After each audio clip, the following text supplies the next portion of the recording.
There are places in the Canadian North where the landscape swallows more than just sound, where the vast stretches of boreal wilderness hold something beyond silence, where the snow falls on questions that were never answered, and where the cold preserves more than just the physical evidence left behind.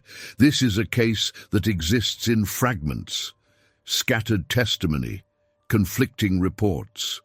A file that was opened in the late autumn of 1986 and never formally closed. Not because the investigation ended, but because there was nothing left to investigate, no conclusion to draw, no body to recover, no answers that made sense when placed beside one another. Just a series of events that unfolded over the course of 11 days in a region so remote that even the search teams sent to comb through it admitted they barely scratched the surface of what was out there. The case is known in provincial records as File 73-86-November-Wexley.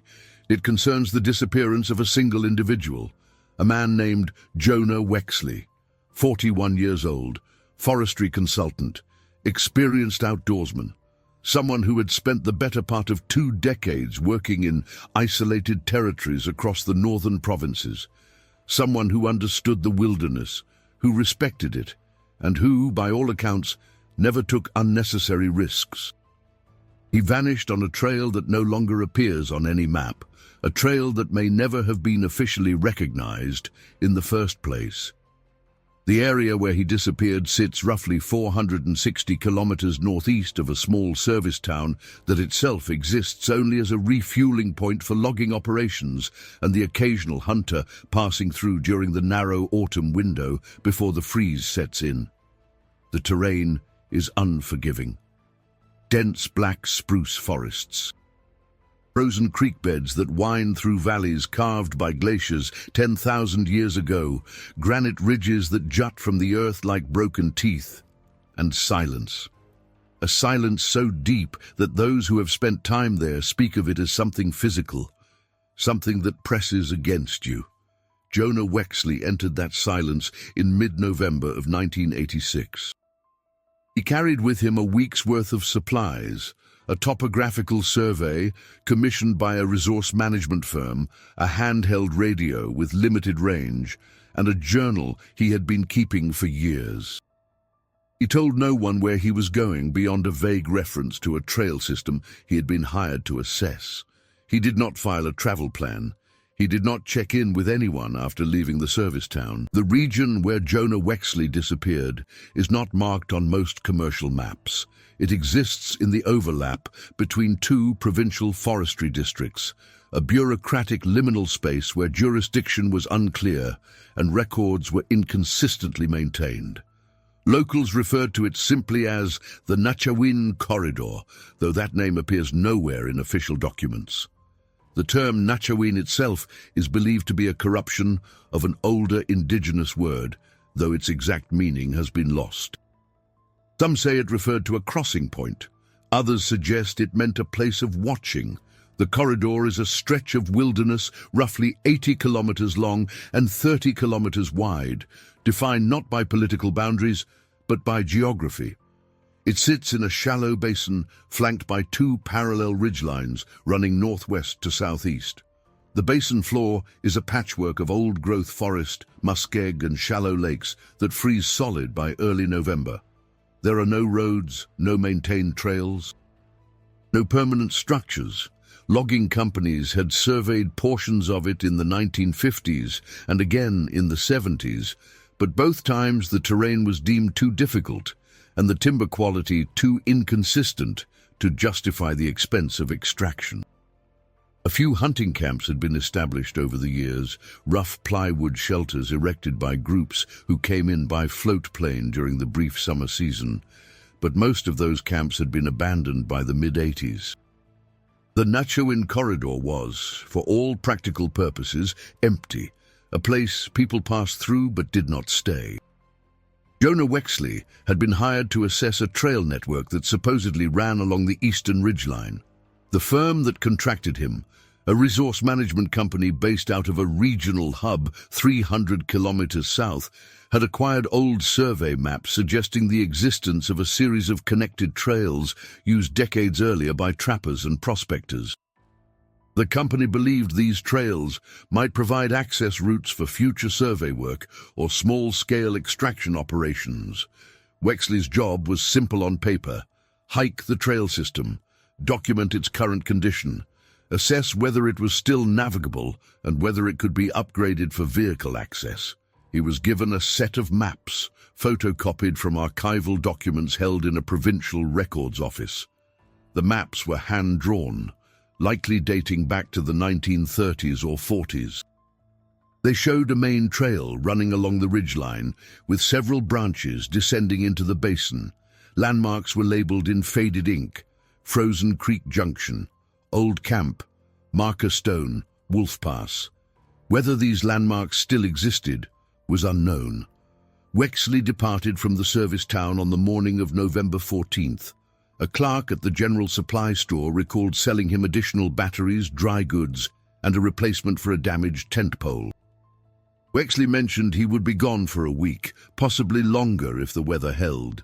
He seemed in good spirits, confident. He drove north on a decommissioned forestry access road that extended roughly 40 kilometers into the wilderness before ending at a washout where a bridge had collapsed years earlier. He parked his vehicle there. A logging crew passing through 2 days later noted the truck, a faded blue Chevrolet, parked near the washout with a tarp covering the bed. This was the last confirmed sighting of anything connected to Jonah Wexley for 9 days. The trail he intended to follow began on the far side of the washout, climbing steeply up the eastern ridgeline through a corridor of dense spruce and exposed granite. It was an old trail, barely visible in places, overgrown with low brush and obscured by decades of deadfall. But it was there, and it led into the Nachawin Corridor, into a landscape that had remained largely unchanged for centuries. A landscape where human presence was temporary at best, where the wilderness erased footprints almost as quickly as they were made, where the distances between landmarks stretched far enough that a single wrong turn could place you kilometers off course without you realizing it until it was too late. This was the setting into which Jonah Wexley walked, alone, carrying his maps and his radio and his journal, following a trail that existed only in fragments. On November 23rd, 9 days after Jonah Wexley departed, a small plane flying a routine supply run to a northern outpost reported seeing smoke rising from the Nachawin Corridor. The pilot noted the location in his log: approximate coordinates. A thin column of smoke, possibly from a campfire, rising from a dense patch of forest roughly 12 kilometers northeast of the washout where Wexley's vehicle had been spotted. The pilot did not investigate further. Smoke in the wilderness was not unusual. Hunters, trappers, someone passing through. He radioed the observation to the Regional Flight Coordination Office and continued on his route. The report sat in a logbook for 2 days before anyone made the connection. It was only when the resource management firm contacted local authorities to inquire about Wexley, who had failed to return or make contact by his expected check-in date, that the smoke sighting took on significance. A search and rescue coordinator reviewed the pilot's log, cross-referenced the coordinates with the maps Wexley had been given, and determined that the smoke had been seen in the approximate area where the trail system was believed to run. A search team was assembled, 4 members, 2 with extensive experience in wilderness recovery operations. They flew in by helicopter on November 25th, landing in a clearing roughly 3 kilometers from the coordinates where the smoke had been observed. The team carried portable radios, emergency supplies, and topographical maps of the region. Their objective was straightforward: locate Jonah Wexley, assess his condition, extract him if necessary. They began their search by hiking toward the coordinates, moving through dense forest and over uneven terrain. The temperature had dropped significantly in the preceding days. Snow covered the ground in a thin, uneven layer. Visibility was good, but the cold was severe. Within 2 hours, the team located the source of the smoke. It was a campsite, or what remained of one. A small clearing at the base of a steep granite outcrop, sheltered on 3 sides by dense spruce.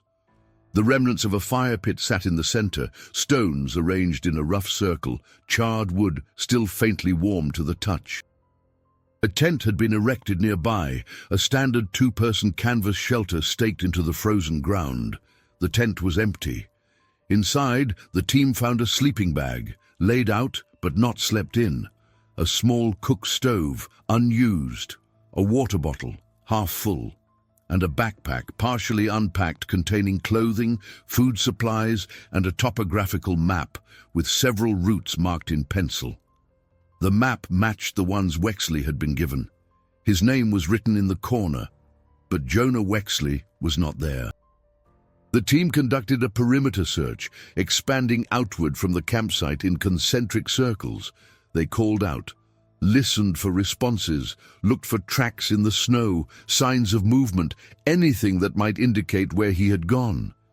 They found nothing. No footprints leading away from the camp, no broken branches, no disturbances in the undergrowth. It was as if he had simply stood up from the fire and ceased to exist.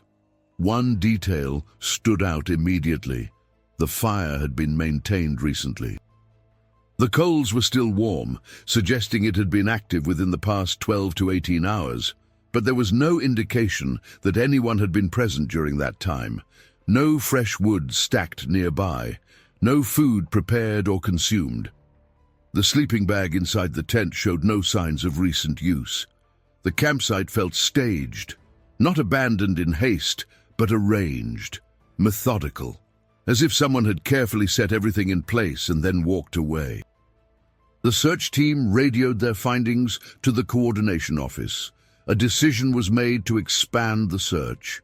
Additional personnel were brought in. Over the next 3 days, teams combed through the surrounding area, covering a radius of 15 kilometers from the campsite. They followed the trail Wexley had been assessing, tracing it along the ridgeline and down into the basin. They checked the landmarks marked on his map: Frozen Creek Junction, Old Camp, Marker Stone. Some of these landmarks were found, others were not. At a location identified as Marker Stone, searchers discovered a cairn of stacked rocks, weathered and ancient, sitting at the intersection of 2 faint trails. Near the base of the cairn, they found a page torn from a journal. The paper was damp, ink-smudged but legible. The handwriting matched samples of Wexley's writing provided by his family. The entry was dated November 17th. It read, in part, "Trail diverges here. Main route continues north. Secondary branch descends east into basin. No clear indication which was intended original path. Proceeding north. Markers inconsistent with map. Heavy cloud cover, visibility poor. That was all. No indication of distress.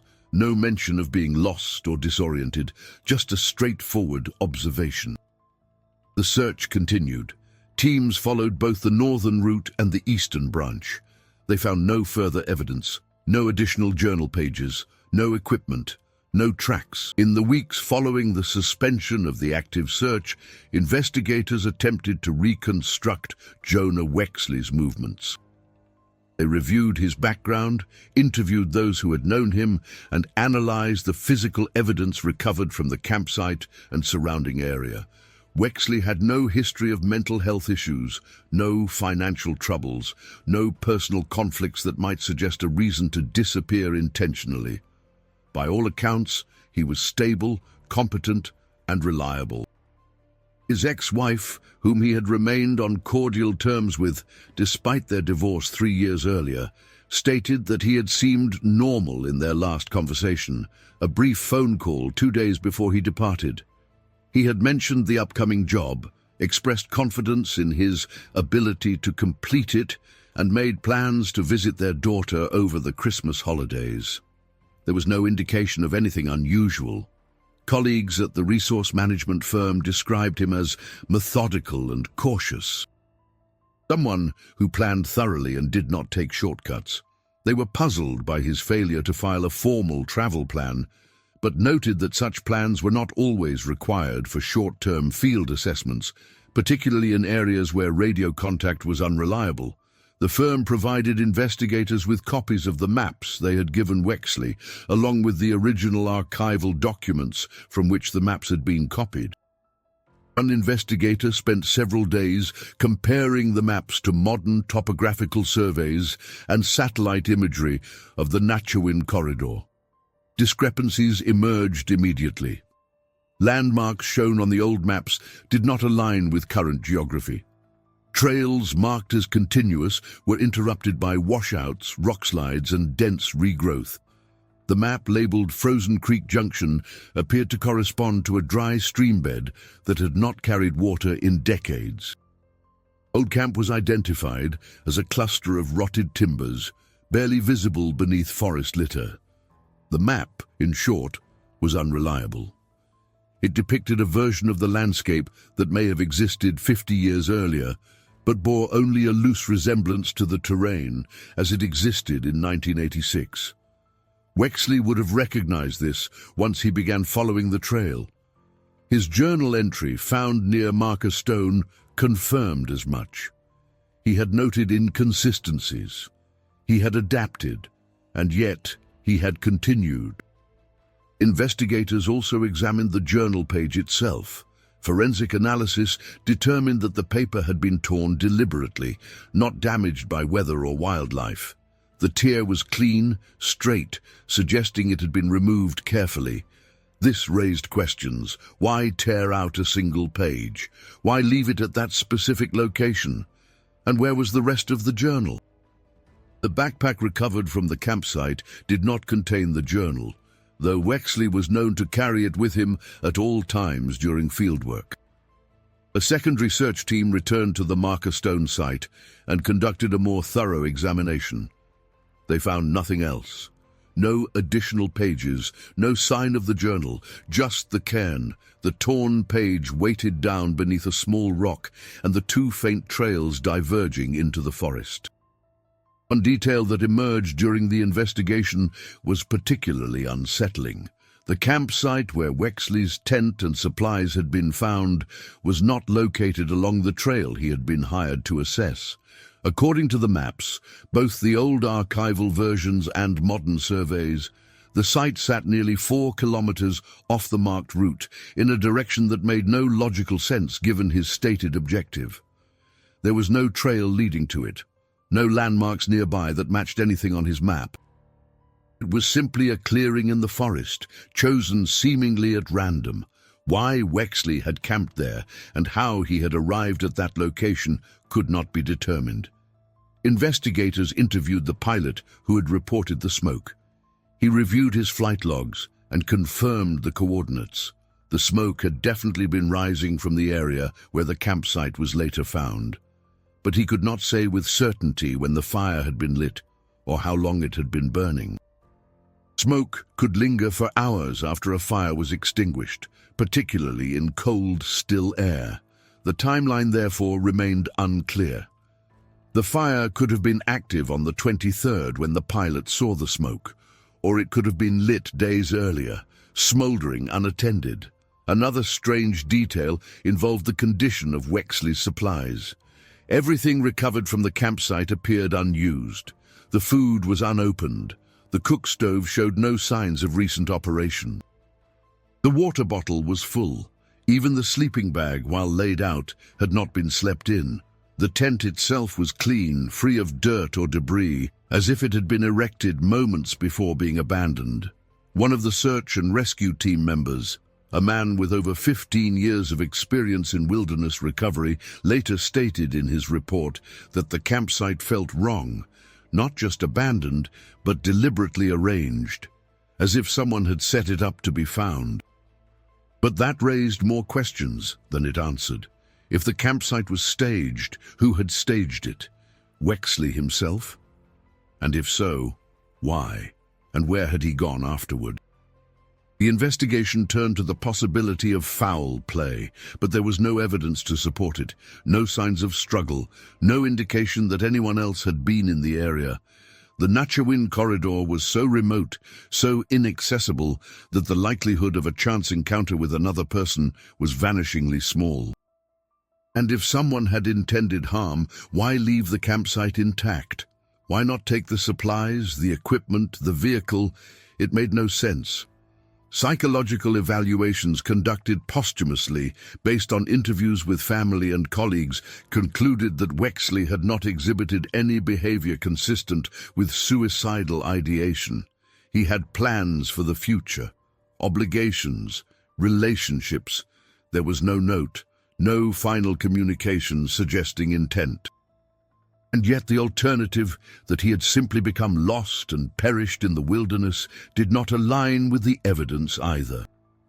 The campsite was too orderly, the journal page too deliberately placed, and the absence of any tracks, any indication of where he had gone after leaving the camp, defied explanation. In mid-December, investigators returned to the Nachawin Corridor one final time. In the years since Jonah Wexley's disappearance, various theories have been proposed. None have been proven. None fully account for the evidence or the lack of it. The first and most straightforward theory is exposure. Wexley became disoriented, suffered an injury or sudden medical event, and succumbed to the elements. His body, according to this explanation, lies somewhere in the Nachawin Corridor, possibly buried under snow, hidden in a crevasse, or concealed by dense undergrowth. The wilderness is vast. Searches, even extensive ones, can miss a body by mere meters, and over time, scavengers, decomposition, and the relentless action of weather can erase almost all traces. This theory is plausible, but it does not explain the campsite. If Wexley was incapacitated, why was the tent so meticulously arranged? Why were his supplies unused? And if he left the camp under his own power, why were there no tracks, no trail to follow? A second theory suggests deliberate disappearance. Wexley, for reasons unknown, chose to vanish. He staged the campsite to mislead searchers, then continued deeper into the wilderness with the intention of starting over elsewhere or simply walking into oblivion. Proponents of this theory point to the torn journal page as evidence. Perhaps it was a final message, a marker intentionally left behind. But this theory struggles against the weight of Wexley's character. He was not a man prone to impulsive decisions. He had responsibilities, a daughter, a life, however modest. And if he intended to disappear, why leave his vehicle behind? Why not take his supplies? The logistics do not hold. A third theory, less concrete but persistent in local speculation, involves the landscape itself. The Nachawin Corridor has a reputation, whispered about in the few communities that border it. Stories of hunters who ventured in and returned days later with no memory of where they had been, of trappers who swore the trails shifted, that landmarks moved, that the forest resisted navigation in ways that could not be explained by simple disorientation. These are not official accounts. They exist in the margins, conversations overheard in supply stores, warnings passed down from older guides to younger ones. The idea, vague and unsettling, that the Nachawin Corridor is a place where the usual rules do not apply, that it takes people, not through malice or intent, but through something inherent in the land itself, a quality that cannot be measured or mapped. This theory is dismissed by most: folklore, superstition, the human need to impose narrative on randomness. And yet it persists. A fourth theory, proposed by one of the original search and rescue team members, suggests that Wexley encountered someone else in the wilderness, not with hostile intent, but by chance. Perhaps another traveler, another person moving through the corridor for reasons of their own. An encounter that led to an unexpected change in plans. Perhaps Wexley left the campsite to assist someone in distress, or was convinced to follow a different route. This theory accounts for the abandoned campsite, but it introduces more questions. Who was this hypothetical person? Why were there no tracks? And why has no evidence of them ever surfaced? Another line of inquiry focused on the maps themselves. Investigators noted that the archival documents provided to Wexley contained annotations, small marks in the margins that did not correspond to any known landmarks, symbols, initials, short phrases written in a hand too faded to read clearly. One investigator speculated that these annotations might have been instructions, directions to something not shown on the map itself. A cache, a site of interest, something that drew Wexley off the intended route. But this theory, like the others, leads nowhere. The annotations remain undeciphered. The resource management firm could not explain their origin. And without the original journal, without Wexley's own account of what he found or what he was searching for, the question remains open.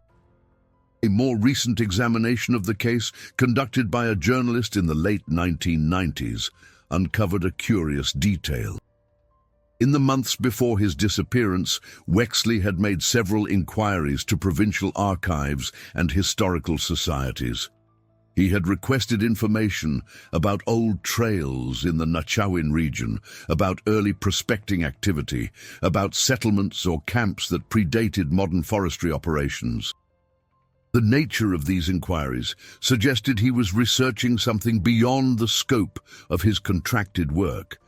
What he was looking for, and whether he found it, is unknown. The journalist attempted to locate any correspondence or documents related to these inquiries, but found that most records from that period had been lost, discarded during office relocations, or simply degraded over time. One final theory, rarely spoken aloud but present in the subtext of many discussions about the case, is that Jonah Wexley is still out there. Not alive necessarily, but present in some form. That the Nachawin Corridor holds him the way it holds the cold, the silence, the snow, that he became part of the landscape, a name added to the long list of those who entered the northern wilderness and did not return. This is not a theory in the investigative sense. The file remains open in a technical sense. Missing persons cases are never formally closed unless a body is recovered or a definitive conclusion is reached. But no new leads have emerged in decades. No one has come forward with information. The Nachawin Corridor has offered nothing more than it did in those first frantic days of searching. Jonah Wexley's family eventually moved on, as families must. His daughter grew up without him. His ex-wife remarried. The resource management firm folded in the early 1990s, absorbed by a larger corporation that had no interest in old contracts or incomplete surveys. Maps are still stored somewhere in a provincial archive, yellowed and forgotten. The vehicle, that faded blue Chevrolet, was sold at auction years ago. In the winter of 2003, a group of experienced backcountry hikers attempted to retrace Wexley's route using the information available in the case file. They entered the Nachawin Corridor, equipped with GPS units, satellite phones, and modern topographical maps. They found the washout where his truck had been parked. They located the approximate area where the campsite had been discovered, though the forest had reclaimed it entirely, leaving no trace of the fire pit or tent stakes. They hiked to Marker Stone and found the cairn still standing, weathered but intact. They spent 5 days covering the trails and surrounding terrain. They found nothing, no evidence, no clues, just the same silence that had greeted the searchers in 1986. They later described the experience as unsettling, not because of anything they saw or heard, but because of the absence. The way the landscape seemed to absorb their presence, the way distances felt longer than they should, the way landmarks seemed to shift in memory even as they stood before them.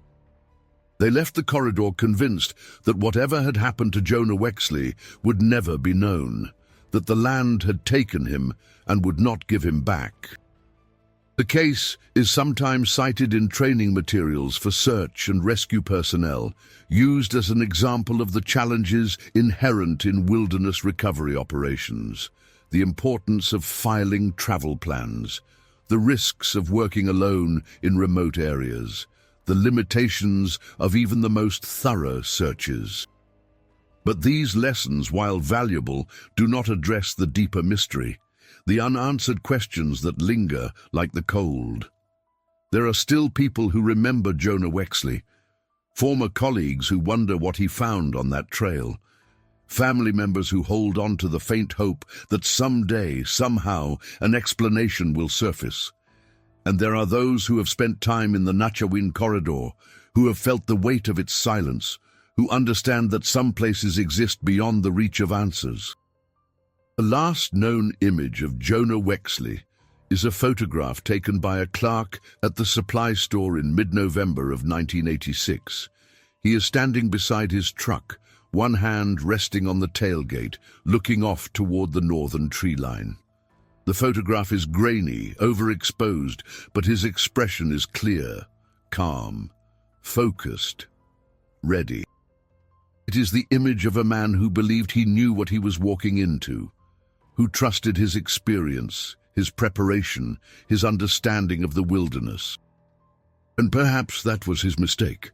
Perhaps the Nachawin Corridor demanded something more than experience, something that cannot be carried in a backpack or marked on a map. Or perhaps there was no mistake at all. Perhaps what happened to Jonah Wexley was simply the inevitable result of stepping into a landscape that operates by rules older and deeper than human comprehension, a place where trails do not lead where they should, where landmarks shift, where the silence is not empty but watchful. The file sits in a cabinet in a records office that few people visit, thin, incomplete, a collection of reports and photographs and unanswered questions. It will likely remain there until it is digitized, archived, and forgotten entirely. But the story it represents, the mystery it embodies, will not fade so easily, because Jonah Wexley is not just a name in a file. He is a reminder of the vastness that still exists, of the places that resist knowing, of the people who walk into the wilderness and do not return, leaving behind only fragments, shadows, and the cold certainty that some things will never be understood. The Nachawin Corridor is still there, unchanged, undiminished, waiting perhaps for the next person who believes they can map it, comprehend it, emerge from it unscathed. And when that person arrives, the land will do what it has always done. It will listen, it will watch, and it will keep its secrets.